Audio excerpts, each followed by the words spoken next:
Durog na durog ngayon ang puso ni dating Pangulong Gloria Macapagal Arroyo sa sunod-sunod na pagsubok na kinakaharap ng kanilang pamilya sa kasalukuyan.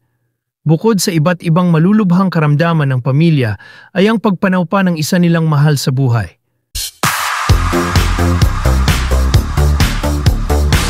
Humihingi ng panalangin sa publiko ang dating Pangulo at ngayon ay Pampanga Representative Gloria Macapagal Arroyo para sa kasalukuyang pinagdaraanan ng kanilang pamilya.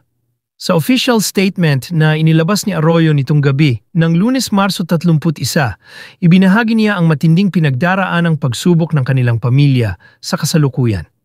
Sa isang pahayag, sinabi nito na kailangang sumailalim sa bypass at aortoplasty ang kanyang mister na si dating First Gentleman Mike Arroyo matapos mag-expand muli ang kaniyang dissecting aortic aneurysm na una nang inoperahan noong 2007. Kamakailan lang din aniya ay natuklasan ang stage 1 cancer sa thyroid gland ng kanilang anak na si dating Representative Mikey Arroyo. Naging matagumpay naman na niya ang operasyon para ito ay alisin.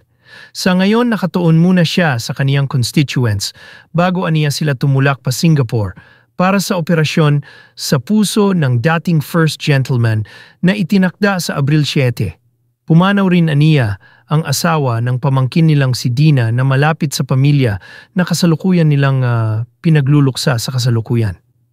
This has been a difficult time for the family. First, my husband Mike's dissecting aortic aneurysm that required an emergency repair in 2007 is expanding again. And he will have to undergo a big surgery, combining a bypass and an aortoplasty, on April 7th to avert another emergency. Then, our son Mikey's biopsy revealed stage 1 cancer of the thyroid gland, and he underwent surgery last March 18th, thankfully a successful one. Meanwhile, Pauwi Tantoko, the husband of our niece Dina, who spent the first 4 years of her life in our home, passed away. I have been spending much time with my constituents in Pampanga because I will be leaving soon for Singapore for Mike's surgery. Please pray for my family. Madamdaming pahayag ng dating Pangulo.